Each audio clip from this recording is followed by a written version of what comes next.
¿Qué hace Fernando VII también? Además de querer recuperar el poder dentro del territorio continental, dentro del territorio de la península ibérica, está pensando en el otro lado del océano Atlántico y se habían producido que el poder español se estaba desmoronando, producto de, por ejemplo, la Revolución de Mayo en el Virreinato del Río de la Plata, y la idea de él es recuperar los territorios perdidos o los territorios que se están perdiendo.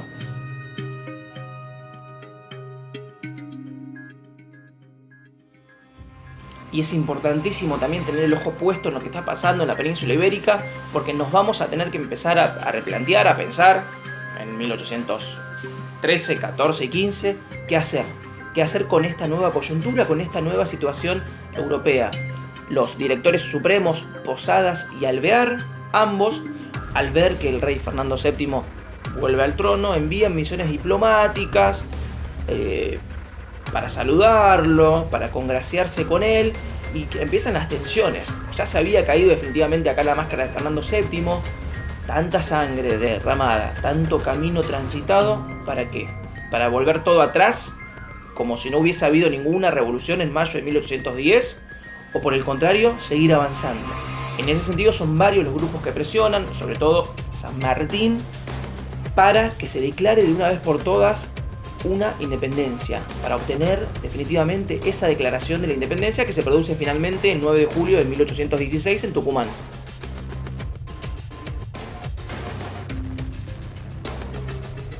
Ante esta situación, entonces, hay que apurar la declaración de la independencia. Y acá hay algo también extremadamente importante para mencionar, que hay dos declaraciones de independencia. Uno está pensando y dice, pero la declaración de la independencia es de 1816.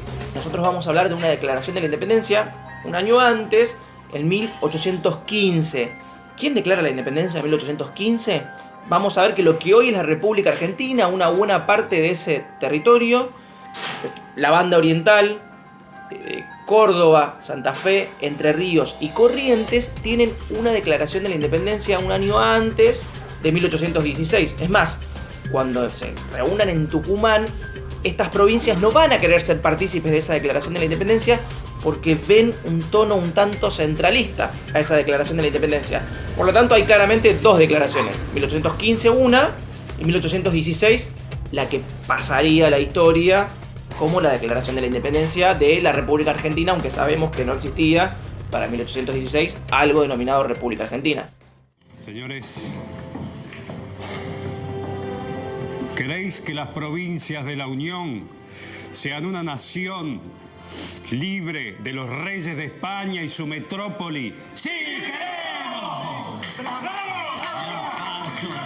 Declaramos solemnemente a la faz de la tierra que es voluntad unánime e indubitable de estas provincias romper los violentos vínculos que las ligaban a los reyes de España, recuperar los derechos de que fueron despojados e investirse del alto carácter de una nación libre e independiente del rey Fernando VII, sus sucesores y metrópoli. Don Manuel Belgrano, ¿juráis por estos santos evangelios desempeñaros con lealtad y patriotismo? Sí, juro.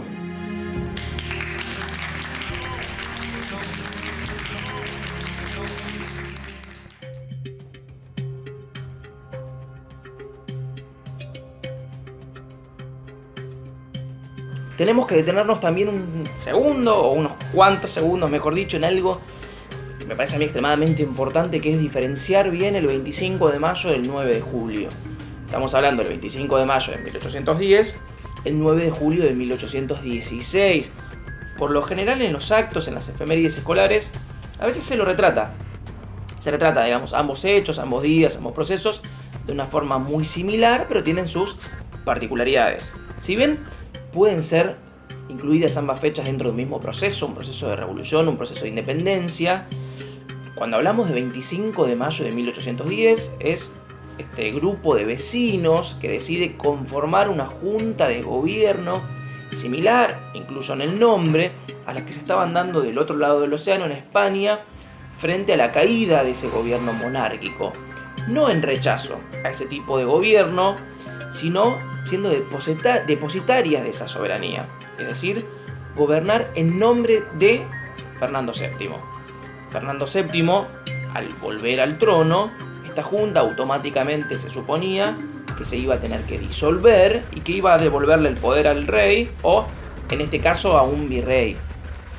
Y por otro lado, cuando hablamos del 9 de julio de 1816, no me gusta decir la finalización porque vemos que es un proceso demasiado inconcluso, pero sí es la declaración de la independencia, que es romper vínculos coloniales, definitivamente, y empezar a transitar un camino autónomo, un camino de autonomía. Dejar de depender de otra entidad política, en este caso, el Imperio Español, el Reino Español, o en todo caso de una república liberal española, como se pensaba para 1812.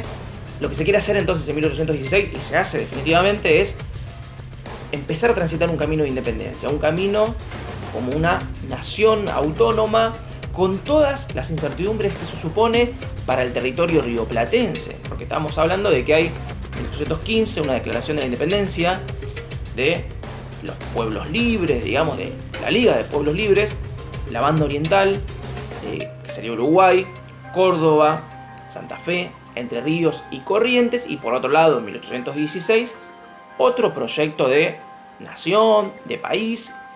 Hay discusiones permanentes de qué entendía un grupo por país, qué entendía por nación, qué entendían por federalismo. Pero para que se entienda, básicamente la cuestión es esa. 25 de mayo de 1810 es el proceso revolucionario. Se coloca todo ese nombre de máscara de Fernando VII, porque algunos quizá de forma velada querían la independencia, pero no lo declaraban de esa forma.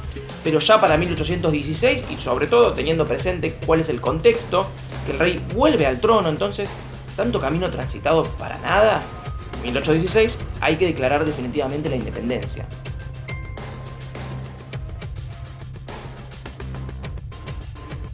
Ya vimos que en estos intentos de organizar, o sobre todo pensar qué forma va a tener esa organización política, hay tensiones. En 1811 los representantes del interior y en Buenos Aires, Moreno que no los quiere incluir, pero después vimos estas tensiones incluso ya en la asamblea del año 13, cuáles son las instrucciones de los diputados.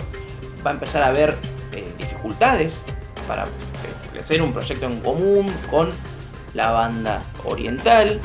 Entonces tenemos 1816 también después como un año clave. Por enésima vez Portugal va a querer, de hecho va a ser así, va a invadir la banda oriental. Y también hay discusiones entre los historiadores sobre qué tipo de apoyo el director supremo en ese momento de las provincias de las Provincias Unidas del Río de la Plata era Pueyrredón. Pueyrredón va a brindarle ayuda económica y militar a Artigas, y Artigas las rechaza porque de aceptarlas implicaría que se encuentra débil y que en caso de ganar es por la ayuda de Buenos Aires. Hay otros historiadores que dicen que en realidad Buenos Aires lo abandonó a su suerte a Artigas y que no brindó ningún tipo de ayuda a la banda oriental.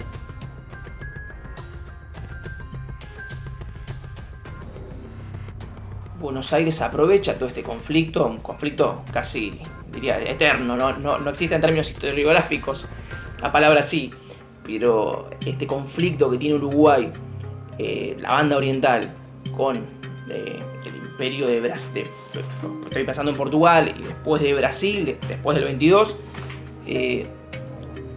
Buenos Aires va a querer aprovecharse de la situación y va a intentar recuperar Santa Fe y Entre Ríos, que considera propias casi por derecho natural y por ser parte del viejo virreinato del Río de la Plata.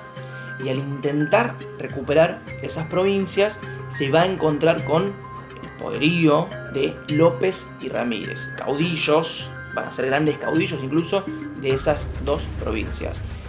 Poderío de esas dos provincias, de poderío económico y sobre todo militar de esas dos provincias es tal que van a hacer una contraofensiva, van a llegar incluso a Buenos Aires, a lo que hoy conocemos como la Plaza de Mayo, van a atar sus caballos frente al fuerte, demostrando así su poderío. En 1820, en la batalla de Cepeda, las tropas de Buenos Aires son aplastadas. Es una batalla que creo que no dura más de 10 minutos, lo que demuestra así que Buenos Aires, militarmente al menos, había declinado, había perdido todo poderío, y Santa Fe y Entre Ríos están en condiciones de imponerle condiciones.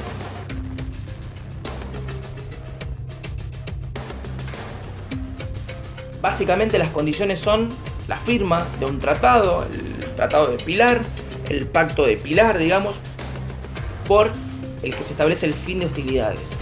Buenos Aires va a dejar de pretender acaparar esa provincia, de tener injerencia en Santa Fe, de tener injerencia en Entre Ríos, y cada entidad va a permanecer autónoma, incluso casi de forma aislada. Va a ser el fin, estamos hablando de 1820, camino que se había iniciado en 1810 o más atrás inclusive. En 1820 se marca el quiebre. Ya va a ser imposible prácticamente hablar de una nación unificada. Se había terminado ese sueño y cada provincia se va a manejar a su manera, incluso como si fuesen países aparte. Estamos hablando de que provincia, Santa Fe por ejemplo, va a tener su propia constitución, como si fuese un país por separado, como si fuese un país aparte. 1820 entonces, repetimos, marca el inicio de las autonomías provinciales y el fin de ese intento centralizador de la provincia de Buenos Aires.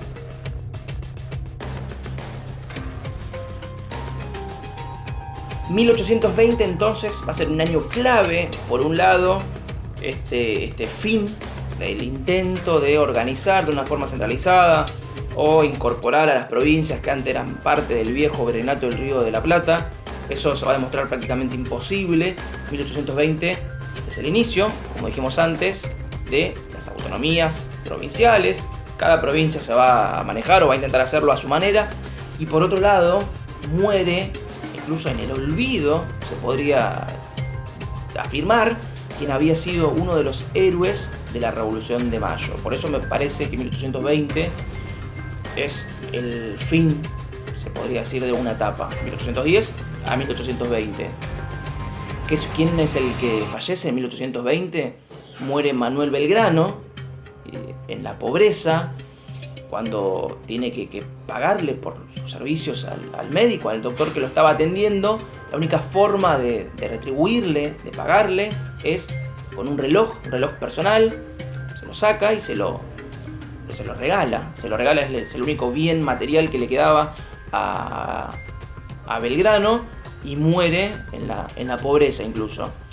¿Por qué además muere en la pobreza? Porque uno podría decir, pero no recibió paga por sus labores militares, incluso al frente del ejército revolucionario. Él lo que había recibido lo había donado, incluso para la construcción de escuelas. Las escuelas no se construyeron nunca, algunas con esos fondos después simbólicamente a principios de la década del 1990 se construyeron algunas, se terminaron otras, pero prácticamente fue estafado quien había sido el héroe de la Revolución de Mayo, que muere en la pobreza en 1820.